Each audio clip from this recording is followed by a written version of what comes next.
We co-create daily activities and examine research questions and projects happening across the university. We're running today's event as a live streamed Zoom meeting, as well as streaming to YouTube. So those of you joining us via Zoom, comments and questions are great. Just pop those into the chat. We can read them out later on. Those of you here in the space, we're going to do a Q&A later. Just raise your hand. We'll run a microphone around to you so that everyone can hear. Okay, enough for me. It's very much my pleasure now to pass the microphone over to the editor-in-chief of the 26th issue of Headlight Anthology, Alana Dunlop. Over to you. Thank you. Thank you so much, everyone, for coming out to meet the new Headlight Masthead. Just a correction, it's actually issue 27. So many issues already, no worries. So I'm Alana, I'm editor-in-chief of Headlight for issue 27. I was actually lucky enough to serve as poetry editor last year for issue 26. We put out issue 26, which, though I'm biased, is an issue full of sharp and exciting prose, nonfiction that's both humorous and absolutely devastating, and poetry that is fearless, unafraid to question the limits of language.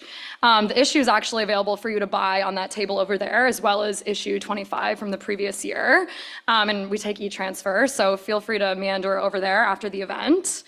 But enough about last year. When I found out who was on the masthead for this year, my immediate reaction was, hell yeah, because this is a team of incredibly talented writers and editors, not to mention they're also really hardworking. So we'll be carefully reading your submissions and putting together issue 27 of Headlight. Submissions will be opening this fall, so stay tuned for updates. And make sure you stay after the readings to hear from the masthead about what they're looking for in a piece of writing. Maybe that will give you some ideas. But without further ado, I'd like to introduce you to your Headlight 27 masthead. They will be reading for you. So the first reader is our nonfiction reader, Olivia Murphy-Major. I have Olivia's bio here. So Olivia Murphy-Major is entering her first year in the master's program in creative writing at Concordia University. Her work has appeared in Yoke Literary Magazine, Catamaran Literary Reader, Soliloquies Anthology, Pixie Literary Magazine, and is forthcoming in the September issue of the Saturday Evening Post. Let's welcome Olivia.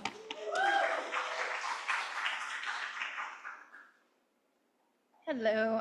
So I'll be reading a section from a piece I wrote for Yoke last summer, and it's a creative nonfiction piece. And this section is called Foxes. James and I were 16 when we met, and we saw each other every now and then during the summer.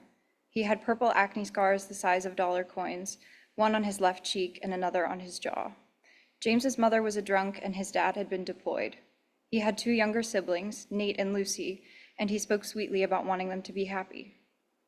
He worked at the marina by the lake, selling chips and beer to loud, drunk folks with wet shirts or no shirts at all.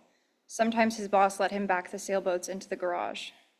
I pictured him behind the register during the dull morning hours, listening to the chattering birds and the sound of the water slapping the docks.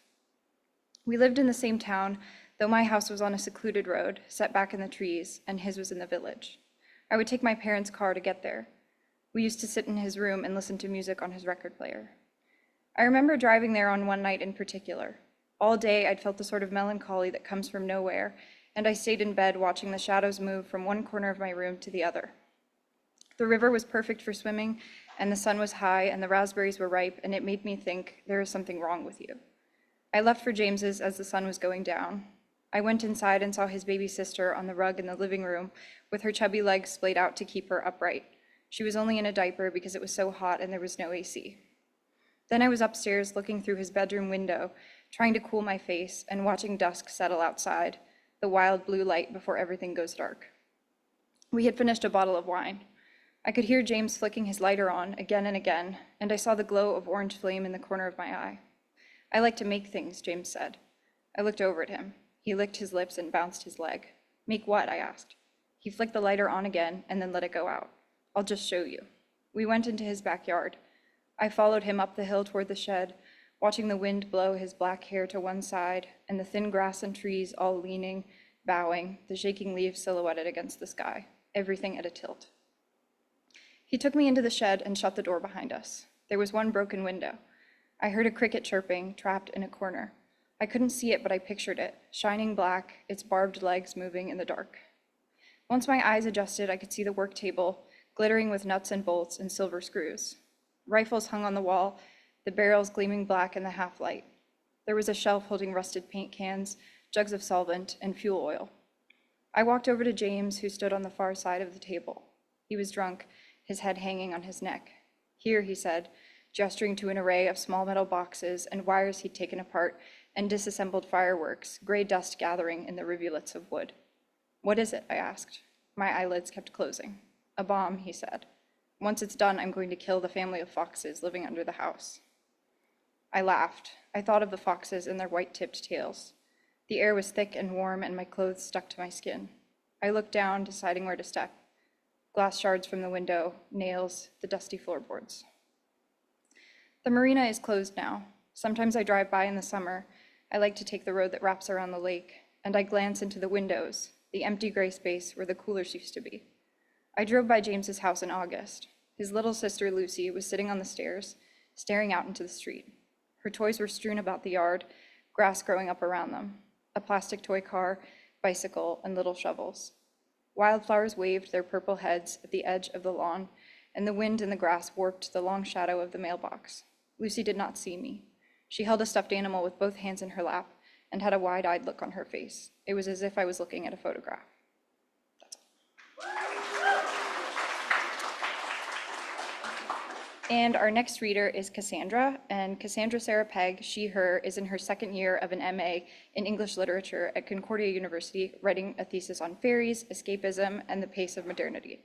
She is co-EIC of Crabapple Literary and an aspiring author. She writes weird stories about creatures and strange happenings and is a serial hobbyist.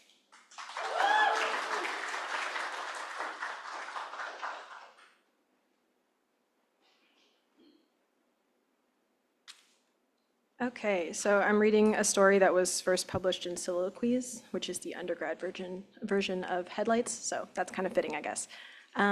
It's called What a Raccoon Remembers. What I remembered was this: two of the brightest suns I had ever seen racing towards me on the darkest night. When I opened my eyes, the world was colorless and indistinct. The ground had been so cold on my feet back in that other time, in that other world, but now they felt comfortable, like I was treading on warmed soil during the times when the sun stayed in the sky long enough that even I got to see it. I missed the light when it got cold, when I slept on frozen ground in the daytime and trod on it through the night. It had almost been time for me to rest a while. I never intended to sleep this long. I did not think the ground would ever be cold here, that the air would ever take another bite from my ear or freeze my fur when my stomach was turned upside down in its emptiness. When there was no sun in the endless night, I was sure this warmth would last. The nothingness was fading. I could see outlines of trees. I could smell moss. Birds began to sing, and I was in a forest, my forest, the one that I had learned to climb trees in, when I had been taught to drink from only the clearest streams, the ones that ran fast in the thaw. There were no false suns here, no black barren ground. I walked through the trees, the ferns underfoot soft and sweet-scented. I had wrestled with my sisters beneath this canopy, had raced my brothers across the leaf piles. There had been 10, there had been 7, there had been 3 who left this forest. I'm sorry. My ears pricked up, hearing fish jumping nearby. We had lived by the lake. Our burrow dug with careful paws, a warm pile of bodies taking our first breaths. It did not feel long since I had last been here. I waited to feel hungry, but it did not come. I waited to have to run. No beast, necks jingling as they gave chase, smelling not like ourselves, but like them, loud in a way that you weren't supposed to be in a forest, appeared to challenge my right to exist here. They were the intruders, but they wanted me to get lost on the expanses of dark, dead ground, and they chased me from the downed and cut and changed trees they used to build their burrows, always infinitely bigger than ours. Why build a burrow if you do not use it? Are your brothers and sisters hiding in there? If it was just me under these trees, would I have to make it all by myself again? Mother had tried to keep us from harm, had not sent us away after she had taught us everything we needed to know. We had tried our best to survive in a world that sent so many pairs of heatless suns rushing towards us, that had the smallest of us scrambling after food in the mouth of a beast that snapped closed behind him, that launched rocks that cracked the air of the forest like a lightning strike, coming to rest in maternal fur. The same fur that had kept us warm when our eyes were still shut against the light and the dark. After that, I was alone. I padded softly down towards the lake. I had always felt like the sun was a little warmer there. I blinked as the ripples sent flurrying specks of light across my dark mask. I was very tired. I should not be awake to see this big, bright sun. I should be blinking at the moon. It was a wonder the burrow was still there, still as clean and solid as when we had first left it. I walked in cautiously, always wary of who might live where I had entered. It was empty. I curled up on the soft, dry leaves that crinkled under my feet and fell asleep. I was very warm when I started to wake up, very warm. It was dark in my burrow, but a moonbeam pierced through the air and illuminated the inside just enough. I was not alone. After a moment, the space of a breath of air, I nuzzled my nose curiously into the fur beside me, and that is how I knew I had died. It was okay. I settled myself back down into my spot, surrounded by my brothers and sisters. I was happy to wait here until Mother came to wake us. Thank you. So our next reader is Morgan Gordan. So Morgan Gordan is a Montreal-based playwright pursuing a master's degree in creative writing with a focus on playwriting at Concordia University.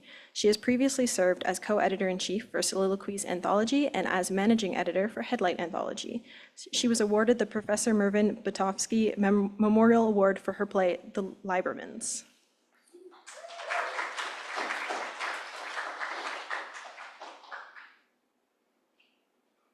Thank you.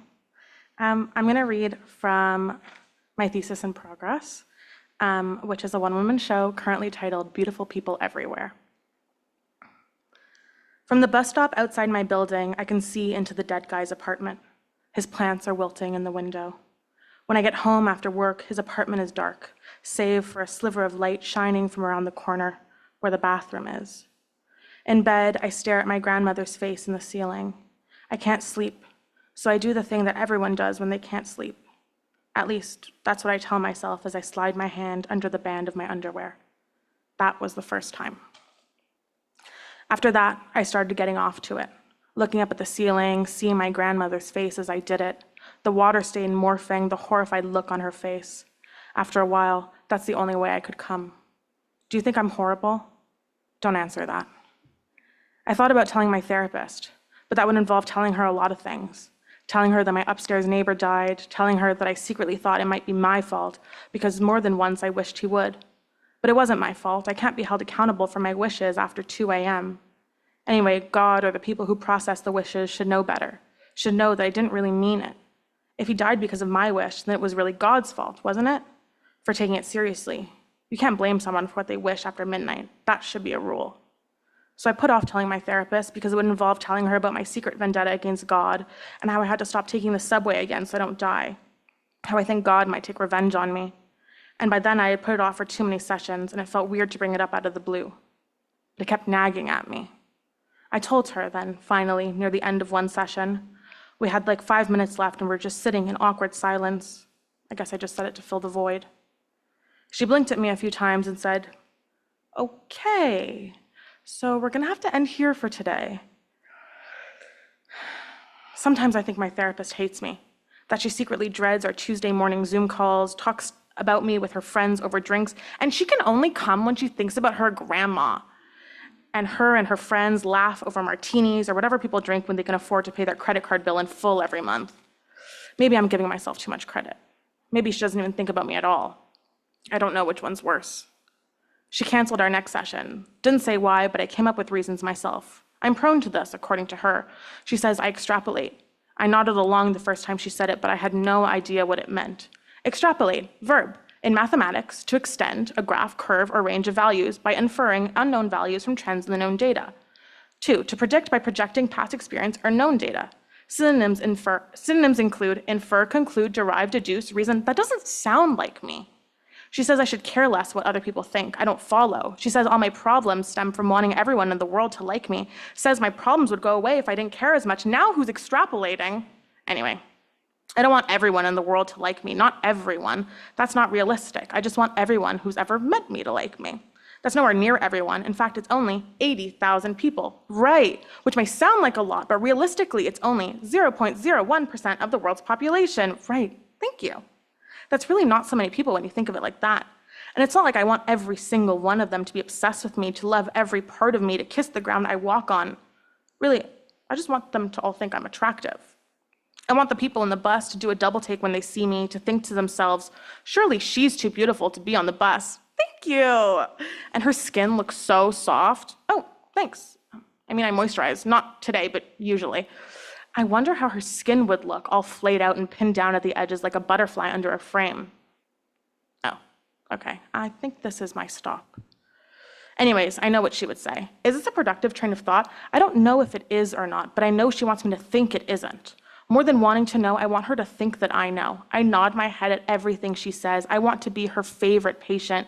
I want her to think that my life is so interesting, that I am interesting and mysterious and cool. I want her to be my friend. And I don't care if the only way to get her to pay attention to me is to talk to me. I still want her to like me. Maybe that's why I don't tell her about the masturbation thing. Is this a productive train of thought? On the bus, I'm acutely aware of the way that I hold myself. I contort my body to fit perfectly in the seat. I hold my head at an unnatural angle, the sun glinting off my hair and illuminating my face in a warm glow. I am the most beautiful person on this bus. Everyone thinks so. They can't even bear to look at me, instead feign being on their phones to distract from my overwhelming beauty. Is this a productive train of thought? Sometimes I think my whole soul is rotten. I think about the upstairs neighbor, how his fingers pruned in the water. I think he was trying to cleanse himself. Sometimes I think I need cleansing too. Is this a productive train of thought? Shut up! I found my neighbor's number in the telephone book. I didn't even know they made those anymore, but they had one in the waiting room of my dentist's office. I wasn't even looking for his name, but then I was on the page. There are lots of people with his name in this city, but the address was right, so this one must be him. I rip the page out of the book and stuff it into my pocket. I thumb at the edge of the paper on the bus ride home. I don't think I'll call. I have nothing to say. The phone number you have dialed is not in service. Please try again. Thank you.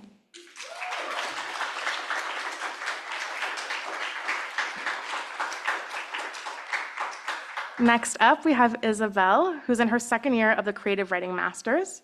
After completing her undergraduate at the University of Toronto, she co-founded Clown House Arts Collective to help restore Toronto's literary scene after the pandemic. At Clown House, she acted as editor-in-chief and produced a series of 3 chapbooks, a holiday literary festival, and a co-ran bi-monthly film festival with her creative partner, Kat Lucan.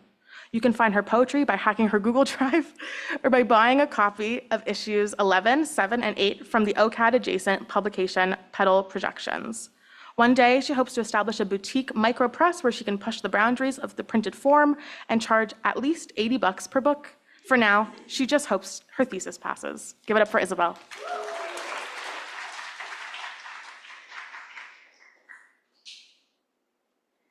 Thank you, Morgan. All right, I have 5 poems to get through. First up, Margaret Atrophy and the Front Square Buck Teeth. Here, Margaret remembered me, 2 tic-tac-toes presented with ease, polka-dotted green, pink frilly sleeve. She says, wait and see. Past the fluff hill, through no pine leaf, empty the perfume bottle, clump-scented mud, dandelions leave blonde lip stains, crunch on mulch chip splinters. Acorn soup makes empty stomachs to which she dedicates dances to numbered counts of outs and ins and outs. Scale the calcium, make porcelain pleased. Buck tooth does not cry, she breathes. First most aggressions broke baby teeth. Hose chase, dirt fight, and cut bruise, cut up gums on an orthodontic promise, tiled nail tile fight, split fleck through plaque, splat on and spit on, oh, pigtail puller, she'd be here, be better, our front page go-getter, all aged, all knower of what to say, in response to you are ugly, you are older, in response to her. The cave echo call it left behind the know-it-all, toddled cave paintings, adolescent sun carvings, grasping at a Renaissance promise, provided with a diagram, dissected, displayed. Meet Margaret, learn to be, presented with ease, plastered she, where pre-B knows now knows she. We delight in our overlap on grass-stained knees, front square buck teeth, freckled and frizzed, and all things unneat, made of the wait and see, pride and joy and blonde to be. And in case the rhymes were so confusing, that one is about growing up. This one's called Cradle Robber.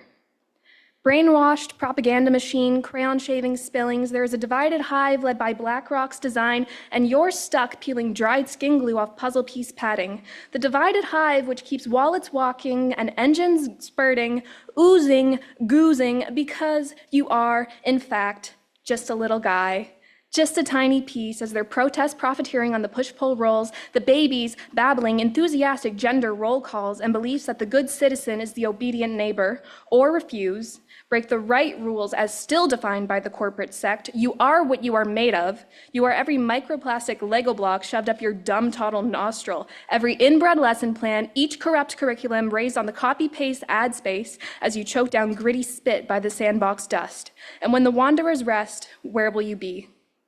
Did you lock your door tonight? How can anything be said by anyone? We're actually going to skip that one because it's very old. It was a last-minute addition. Genesis, the sequel.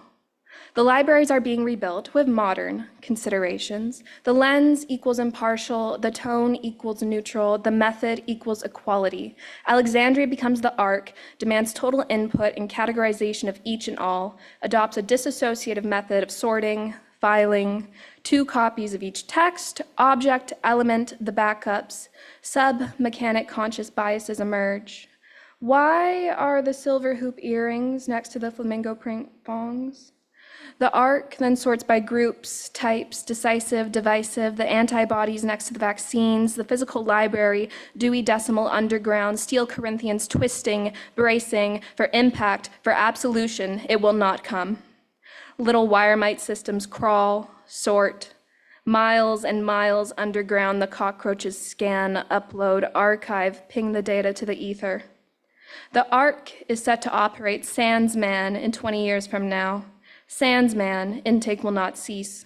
Surface statistics will be sorted, projected, monitor the core, ping the data to the ether, outlast, wait for the rains to cease. Last one. Of the mother. She is shaped by the divots in the crust of her ash-brown splinters, chipped leaves, and sprained limbs. I'll cut her up with a hacksaw, observe the decade lines. She is shaped by the divots in seafoam sparkles, waves, and 20 million pieces of dulled glass. I'll test her biome, name her algae, come away with a conclusion. She is shaped by the divots from the burrows of the prairie dogs, of the beavers, of the ants. I'll penetrate her with a camera, a hook, come away with a conclusion. She is shaped by the divots of the dipping blades of shaken, spray-painted, and mulched grass. I'll lie on her, a minute of pollinated rest, observe the decade lines. She is shaped by the divots of 8 billion breaths, of the skyscraped, the suburbed, and the separated. I can do nothing without her. Thank you so much. And next up is Tamsyn Riddle, and Tamsyn Riddle is a communist writer.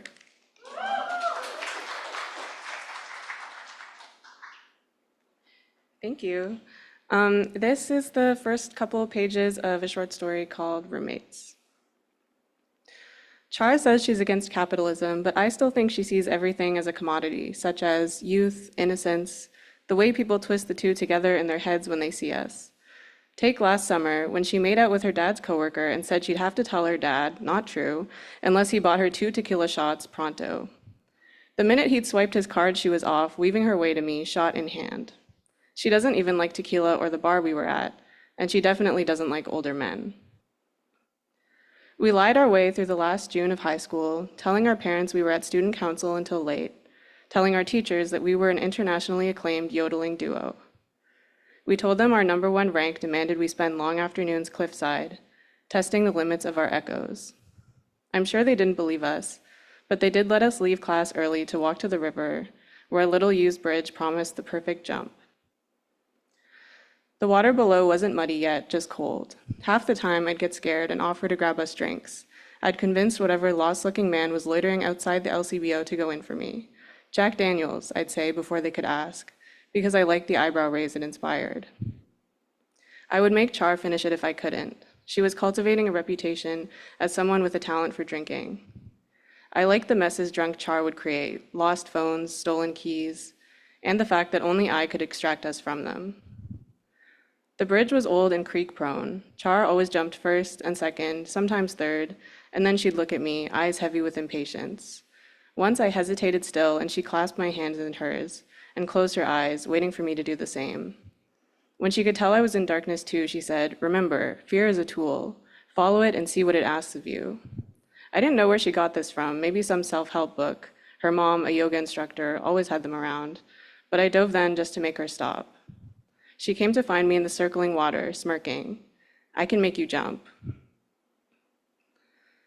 When we decided to move in together, I said I was excited to share groceries. Chara said she was excited to live with someone who wouldn't look in her messy room. She said it shrugging, too casual. We'd gone to different universities in the same hilly city and barely stayed in touch through our first year. By summer, we were both preparing to leave our respective dorms with no clear social future, and we needed each other again. The first message she sent me all of March was to say something bad happened to her, something to do with a boy down the hall. Char wouldn't use words like assault until weeks later when something similar happened to me. Then she pulled up that consent is a cup of tea video. She nodded along to it like she'd written the script and hugged me when I rolled my eyes. Char's roommate had insisted that she was lying about the boy, then apologized but stayed friends with him, then backed out of the lease they'd both Instagrammed about the month before. I was jealous of that a little because I lacked exact words for the state of my own friendships, for where my paranoia ended and their disdain began. I told my friends what happened to me, not off the cuff like Char. I'd sat them down with chips and lots of caveats. They gravely said they believed me and then stopped telling me anything, leaving me to find out about their first dates and shower hookups through third-hand gossip. Every time I arrived in the dining hall and found them all sitting in a table at the corner, halfway through their burnt pizza like they could eat the same with or without me, I felt like my own mother telling myself, don't cry, don't cry. When I asked them to help me move, no one opened the message. Char and I met for breakfast on her rooftop after our last exams, our scones dropping crumbs onto the downstairs neighbor's tired tomato patch. Char had held a sort of open house earlier, let potential roommates cycle through, shoes on, and ask about the rent. Now she was smoking a cigarette, a handful of the strawberries I'd brought sitting untouched in a blob on her plate. Everyone was acting like I set the price, she said. They kept saying, wow, it's so cheap for this area, like they were complimenting me, like I haven't even moved in yet. I was pretending I didn't want to cough, pretending I didn't want anything from her. The grass beside the garden was brown and dry enough to bite your ankles if you walked through it the wrong way, but from up here it looked miraculous, an experiment in the resilience of lawn. It'll all be dead in 20 years anyway, Char said. This is barely even the test run. Grass grows in hot places, not grass that's used to the winter. Char's been to Florida, so she knows about things like this, weather and what doesn't survive it. I've never left the province, but sometimes make it seem otherwise. I'll sigh deeply when I talk about the yearly drive to my cousins, like it's longer than the gap between a late lunch and the loud afternoon sun warming my face through the window. I could move in, I said finally, if you can't find anyone. If you want, she said. If you want, I said back. That's it. And next is Gloriah Amondi. Gloriah is a trained lawyer, a writer, and cultural journalist from Kenya, currently living in Montreal. She has published work in several local and international literary magazines, including Dooney's, Cafe, Ibua Journal, Lulwe, Kalahari, and other spaces. Recently, she founded a project called East Africa Right Now, which is a literary exchange platform with the intention of introducing East African literature to foreign readers in Canada and the US. Currently, she's enrolled in the Creative Writing Graduate Program at Concordia.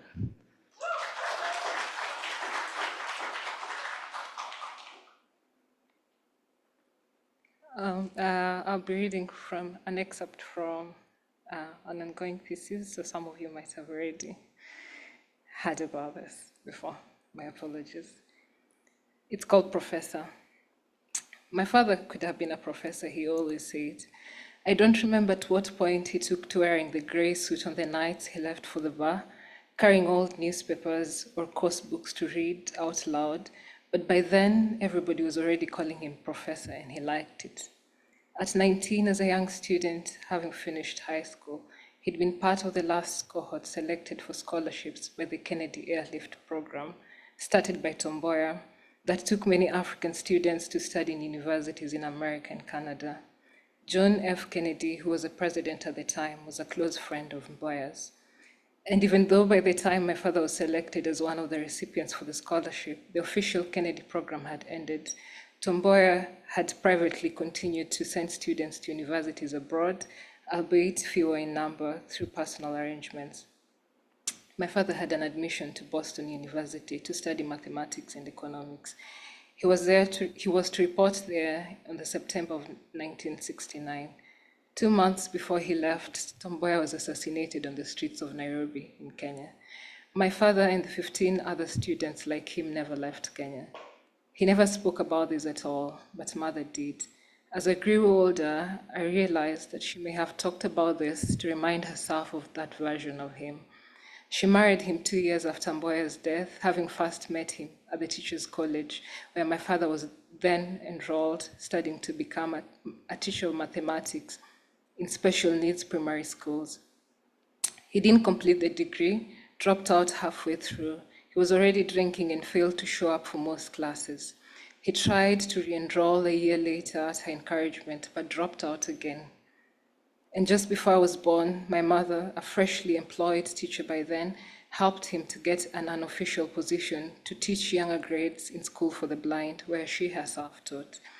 He taught there for 2 years amidst drinking and not showing up for lessons sometimes, and only was allowed to continue because the school was sympathizing with my mother. Eventually, though, they had to let him go.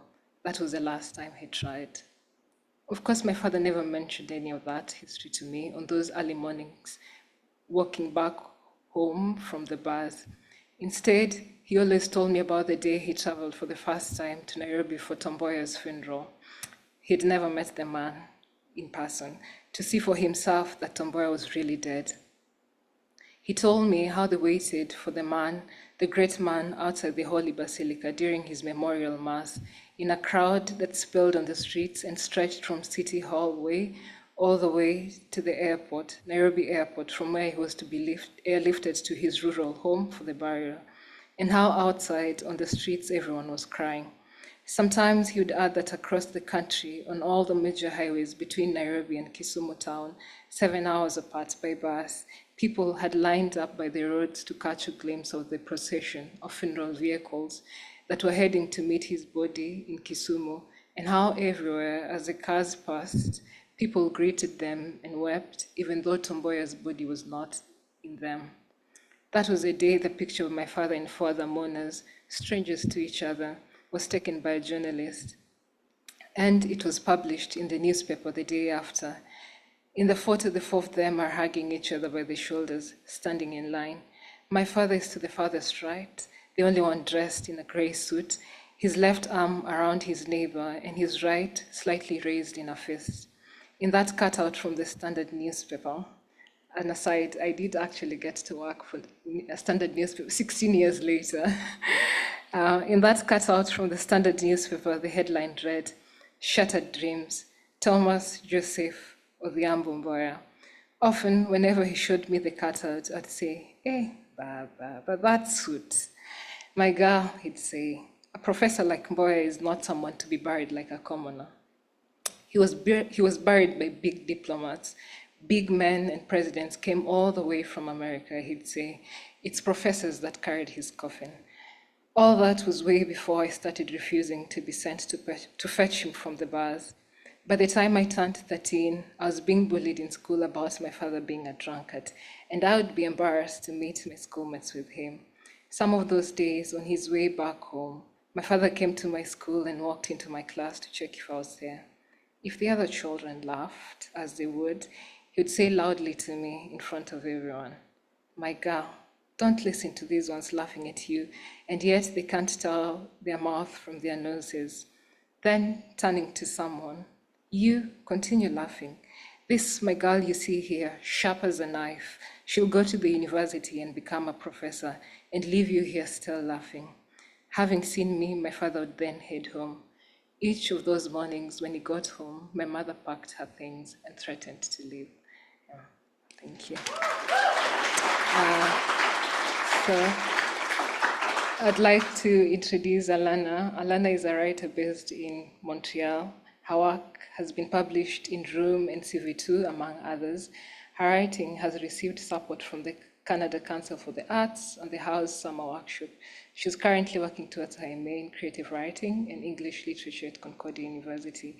Find her at elana.dunlop.online. Welcome.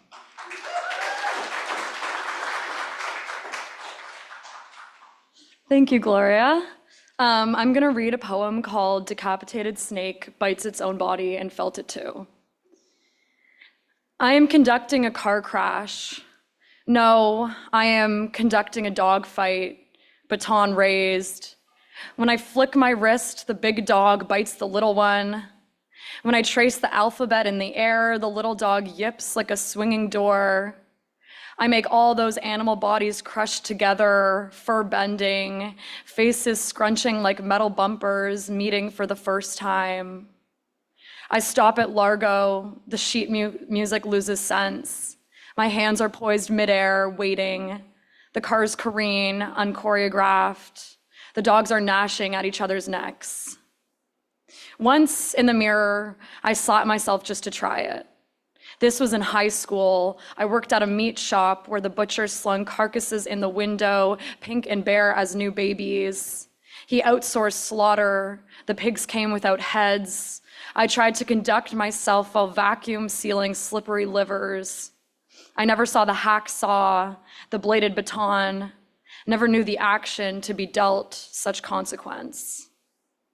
At 8 years old, a girl hit me on the leg with a stick. I cried in the school office after, felt it in my thigh, then all over. That same year, I saw a dog's head under a car wheel moving and heard a rattlesnake in the bush. You have to be very still when you hear it coming. When you hear the shake of tails or bones, you cannot fight it off with a stick like your sister showed you. You must watch it roll by and do not close your eyes when the grass flattens from its presence, when the body calls out a greeting. I didn't look down when it was at my feet, but my sister did. Said the snake's head had been cut clean off by a trap or a sharp stake, perhaps, but the head was there, its yellow teeth sunk into the snake's own tail, thrashing, and the dog's head dragged for blocks. When we were babies, my sister and I would grasp at air, little hands opening and closing, trying to show Mom what we wanted. We always had our fists out. When I could walk, I was incorrigible, always had a stick. Once I poured a bucket of water on my own head and stumbled back, crying, surprised at how I felt it, cold, heavy on my small skull, splattering like pig guts on the deck. And in photos, I am open-mouthed, soaked, stunned. What sort of world was I brought into? That bucket over my eyes. At birth, I got stuck in the dark canal, legs wriggling in the new world, my head still in the womb. But the doctor, good conductor, I'm a success of his forceps. He slapped a hospital bracelet on my wrist. What should I know of my own hand in those early hours, folding into fist? Thank you. Okay, that concludes the reading portion. Can we have another round of applause for our amazing Masthead readers? Yeah, and I'd like to invite the entire Masthead to come up to the stage. The way it'll work, we'll do a little panel Q&A, and I do think we have a bit of time if there's any audience questions about the readings you just heard, or about how the selection process happens. But yeah, Masthead, come on up. And we'll all just stand really nicely here. Okay, this is everyone, right? Yes. Oh, we are missing 2 Masthead members. We have Nikki Taylor, who's poetry editor, and Alex Schofield, who's poetry reader. They're on vacation, so couldn't make it today, but they will be part of the team, obviously. Yeah, so I think how we'll do it first is we'll just go in a line, and we'll have you introduce yourselves and also say your position. Yeah, so starting with Brooke. Let me pass you a microphone Sweet. here. Thank you.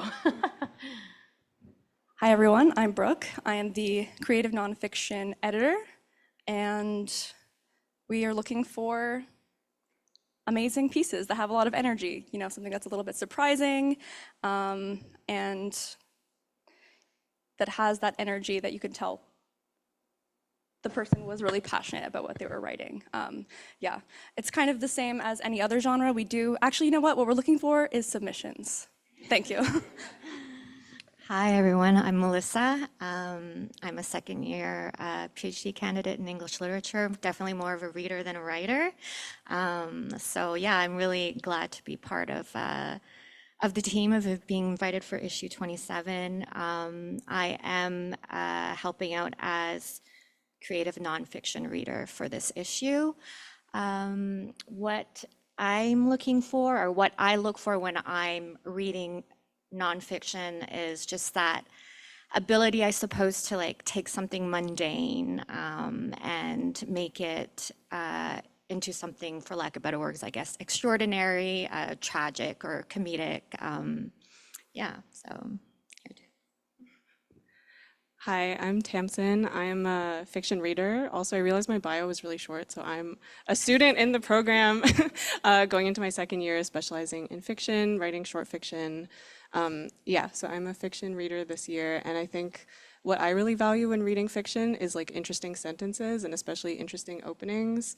I like when it feels like the writer has read their work out loud and has thought about every sentence, when every sentence is like fresh and surprising and doesn't feel like it's just there because this needs to happen for the story to advance. That was really good. Like, I have nothing else to say. That's what we're looking for, folks. I'm Morgan. I'm the fiction editor. Basically what Tamsyn said, pieces that are surprising and different. For me, it's like kind of about something that, kind of like what you said, like makes me see the world in a new way, or think about something in a way I haven't like had an opportunity to think about it before. But I like things that are surprising and different and exciting. I think everybody will probably be saying the same thing. So, but submit your work, and you never know. Submit your work, and I think we're really excited to read everybody's stuff. So, yeah, I already introduced myself, but yeah, I'm Alana. I'm editor-in-chief. I'm Olivia. I'm going to be the creative nonfiction reader, one of them. And I think in a piece, I really look for subtlety, whether it's creative nonfiction or fiction. I think sometimes as writers, and I feel this, we have an urge to express ourselves and articulate ourselves as effectively as possible. And in doing that, we sometimes lay everything out for the reader and then shortchange our abilities as artists to lean on things like imagery and symbolism to convey meaning instead of writing it all out for the reader. And the most successful short stories I know are short stories that leave something to be imagined. And that way the reader can really, it's more engaging for the reader because they get to put some of the pieces together themselves. So. I really don't know if I can go against any of these great answers, so I'll just say everything they said, and also, I'm Cassandra. I'm going to be one of the fiction readers. Morgan already said to be surprised, so I won't say that again.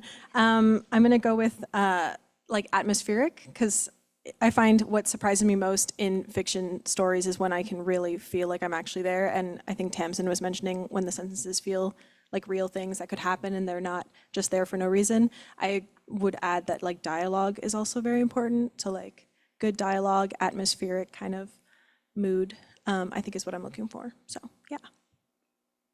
Hi again, I'm Isabelle, and I cannot speak for the whole of the poetry team, but I know that I'm looking for pieces that are visually interesting, trying to do something new, whatever that may mean, and I like when people engage with a little bit of science, a little bit of theory. That's always appreciated. Hi, I'm Gloriah. I'll be the managing editor, and pretty much what everybody else has said, specifically interesting sentences.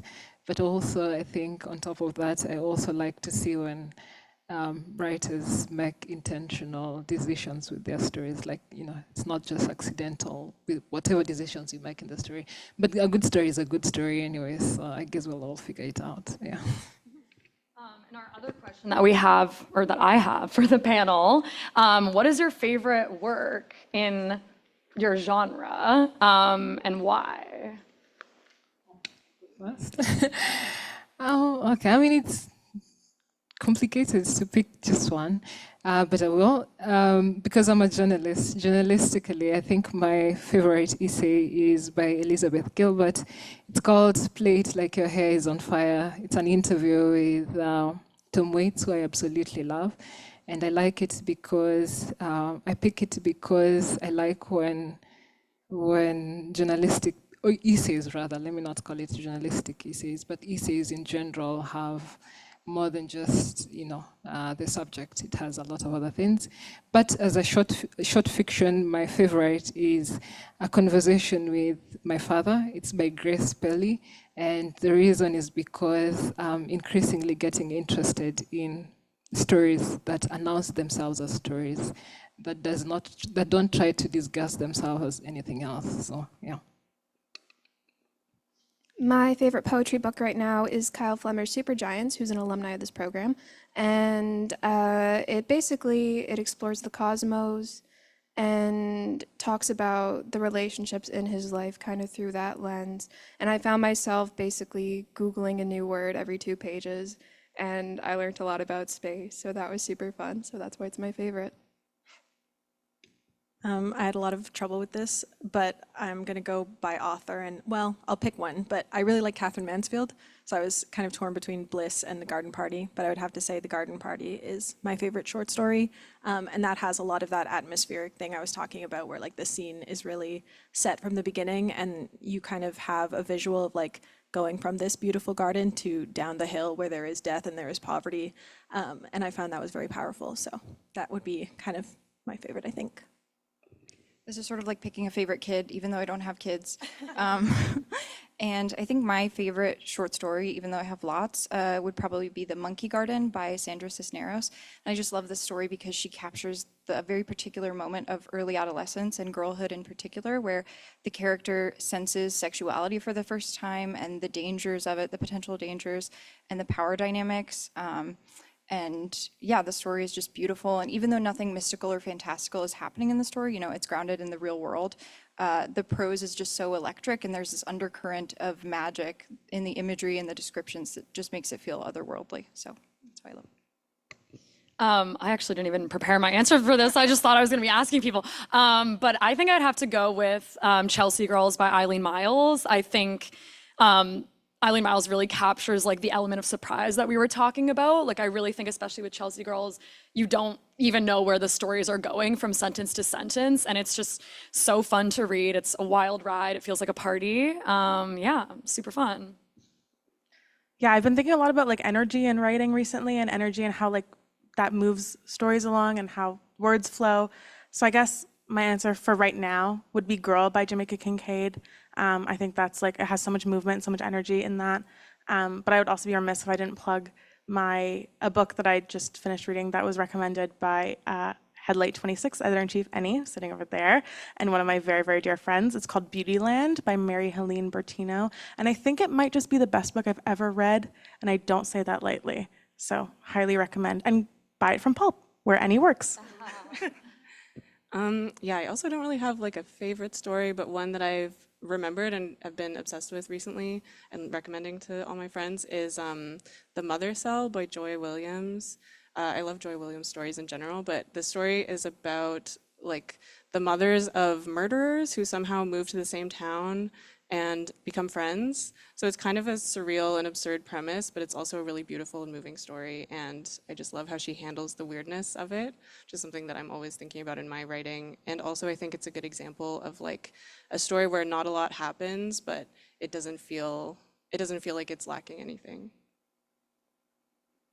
In terms of creative nonfiction, I mean, my stuff is pretty stuck in the dead authors in the 19th century. So I was thinking of contemporary stuff that I really love.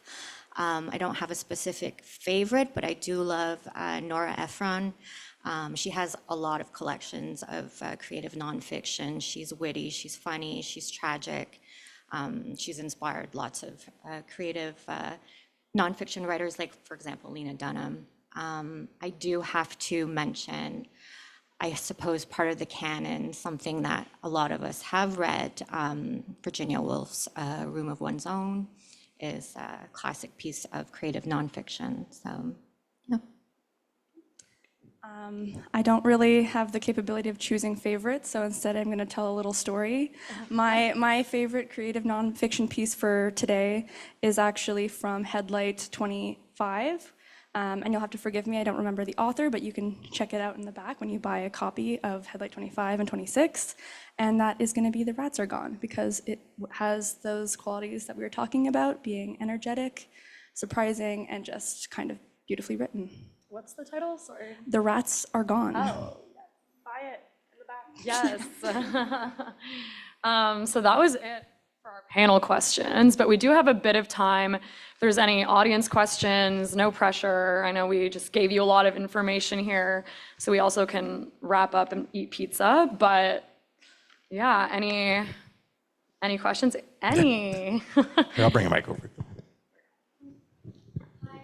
Incredible work. I'm so curious. Who can submit to Headlight? Is it only grad students that can submit? Great question. Anyone could submit. You don't have to be a grad student. You don't have to be based in Montreal. You don't even have to be based in Canada. You know, we've received international submissions. So yeah, we encourage everyone. We love to read your work.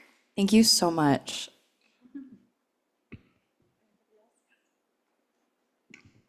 Thank you for sharing your work. That was super exciting. Are your submissions open right now? Because I checked the website and there's nothing. So what's the date? Good question. They're not open yet. We're hammering out the date next time we meet, but likely beginning of October will open, and it'll be open until around end of November. But you'll know, we'll be spamming you on our Instagram account. So follow our Instagram. It's at Headlight_Anthology. Okay.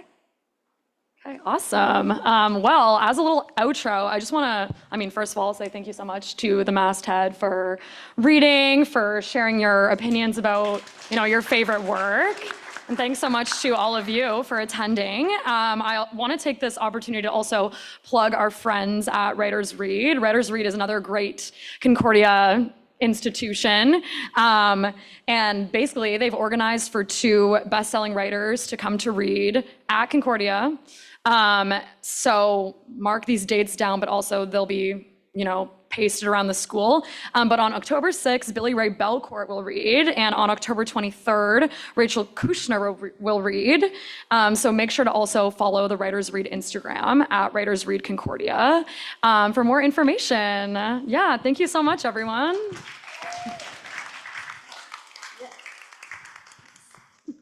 Okay, thank you, everyone. Thanks for coming in. Thanks for your questions. I'm just so great to have this first event of our season, and it's just wonderful to hear. Okay, thanks, everyone. We're going to be closing up the Zoom live stream, but this remains available on our YouTube channel, and it's a long weekend, so you have lots of time to watch it multiple times. Have a great weekend. Thank you. Bye.